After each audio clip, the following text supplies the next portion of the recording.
جو chairman NAB ہیں ان کی تقرری نہیں ہوتی اس وقت تک موجودہ چیئرمین جناب جاوید اقبال صاحب کو کام جاری رکھنے کی اجازت دی جائے، اور میرا خیال ہے اس کے اندر کوئی قانونی سکم نہیں ہوگا، ان کو کام جاری رکھنے کی اجازت دے دی جائے گی، کیونکہ جو ماضی کے اندر ہم نے دیکھا ہے ایسی کئی تقرری و تبادلے ہوتے ہیں جہاں پر یہ کہا جاتا ہے جب تک نئی تقرری نہیں ہوگی آپ اس عہدے پر کام جاری رکھیں گے، تو اس قسم کا ایک گنجائش پیدا کی جا سکتی ہے۔ دوسرا ہے امپورٹنٹ معاملہ، کیونکہ اس کی قانون کے اندر اجازت نہیں ہے، وہ ہے موجودہ چیئرمین نیب کی ایکسٹینشن، اور اس کے لیے کرنی پڑے گی قانون میں ترمیم، اور ترمیم کرنے کے لیے قومی اسمبلی کے اندر تو وہ کسی بھی طریقے سے اپنی اکثریت بنا سکتے ہیں، لیکن سینٹ کے اندر ان کے پاس اکثریت نہیں ہے، اس کے لیے انہیں بنانا پڑے گا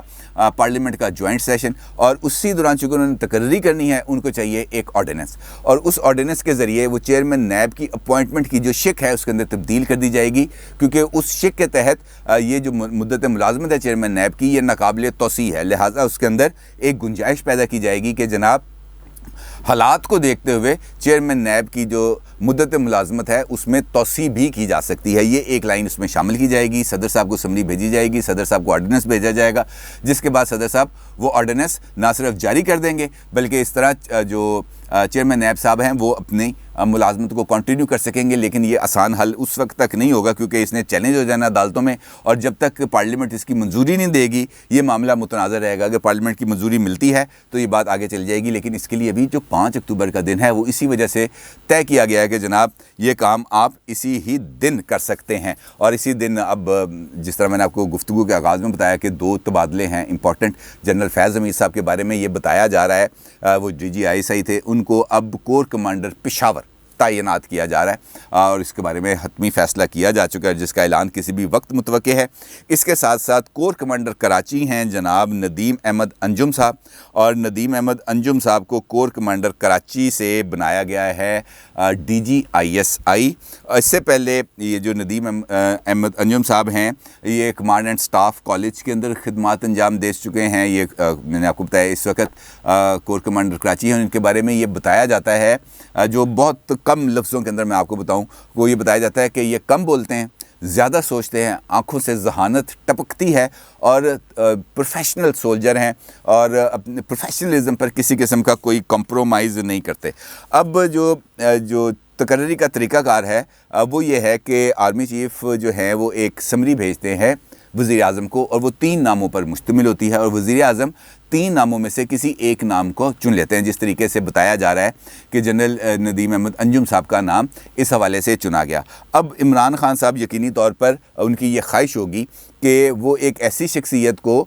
جنرل فیض حمید صاحب کے جانشین کے طور پر اس کا تقرر کریں جو بالکل عمران خان کی سوچ کے مطابق تیزی کے ساتھ، مستعدی کے ساتھ ان کے فیصلوں پر نہ صرف عمل کر سکے بلکہ اس کو آگے بڑھا سکے، اور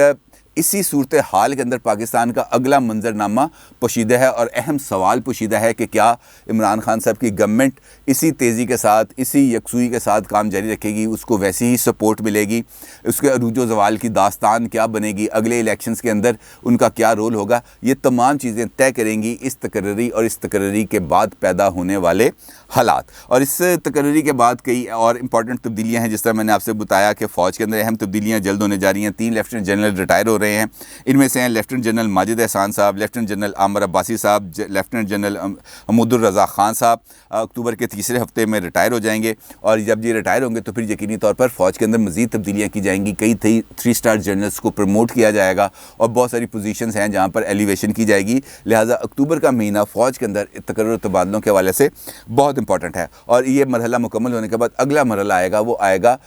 نومبر 2022 میں، جب وزیر اعظم کو، جو بھی اس وقت وزیر اعظم ہوگا، اس کو نئے آرمی چیف اور نئے chairman joint chief of staff committee کا تقرر کرنا ہوگا۔ اب آرمی چیف کی جو تقرری ہے اس کے لیے 2 شرائط ہیں جو لازمی طور پر ضروری ہیں، جو بتایا گیا ہے۔ اس میں ایک تو یہ ہے کہ سینئر موسٹ جنرلز ہوں گے، لازمن سٹاف کورس کیا ہوگا، اور اس کے ساتھ ساتھ کور کمان کی ہوگی، اور اس کے بعد وزیر اعظم کو لسٹ بھجوائی جائے گی، اور وزیر اعظم اس میں سے کسی ایک بندے کا تقرر کر دیں گے۔ اس وقت 4 سینئر موسٹ لیفٹیننٹ جنرلز موجود ہیں، جن میں سے اگلے سال نومبر کے اندر وزیر اعظم ممکنہ طور پر کسی شخصیت کو آرمی چیف نامزد کر سکتے ہیں۔ ایک ہیں corps commander Rawalpindi lieutenant general Sahir Shamshad Mirza sahib, دوسرے ہیں جناب CGS lieutenant general Azhar Abbas sahib, اور ہیں جناب ایڈجوٹنٹ جنرل سابق corps commander Peshawar lieutenant general Noman Mahmood, اور چوتھے جنرل ہیں جناب لیفٹیننٹ جنرل فیض حمید صاحب۔ فیض حمید صاحب نے سٹاف کورس تو کیا ہوا تھا لیکن انہوں نے کور کمان نہیں کی ہوئی تھی، اب ان کو کور بھی مل گئی ہے، یعنی اب کمان کریں گے اور اس کے بعد وہ ایلیجبل ہو جائیں گے آرمی چیف کی ریس میں، اور نومبر کے اندر یہ فیصلہ ہو جائے گا کہ پاکستان کا نیا آرمی چیف کون ہوگا۔ آپ کا کیا خیال ہے کون ہوگا؟ اپنے کامنٹس میں رائے ضرور دیجیے گا، لیکن یہ امپورٹنٹ فیصلے ہیں اور ان امپورٹنٹ فیصلوں سے پاکستان کا اگلا مستقبل، پاکستان کی انٹرنل سیکیورٹی، ایکسٹرنل حالات، پولیٹیکل ڈیولپمنٹس، عمران خان کی حکومت کا آنا، عمران خان کا حکومت کا جانا، عمران خان کی حکومت کی کارکردگی، عمران خان کی حکومت کی پالیسیز، کس طریقے سے عمران خان صاحب کو گنجائش ملے گی، کس طریقے سے اپوزیشن کو گنجائش ملے گی، کس طریقے سے کچھ بات چیت آگے بڑھے گی، کس طریقے سے راستے کھلیں گے، کس طریقے سے اپوزیشن کو فری اینڈ فیئر الیکشنز ملیں گے، کس طریقے سے لیول پلینگ فیلڈ کے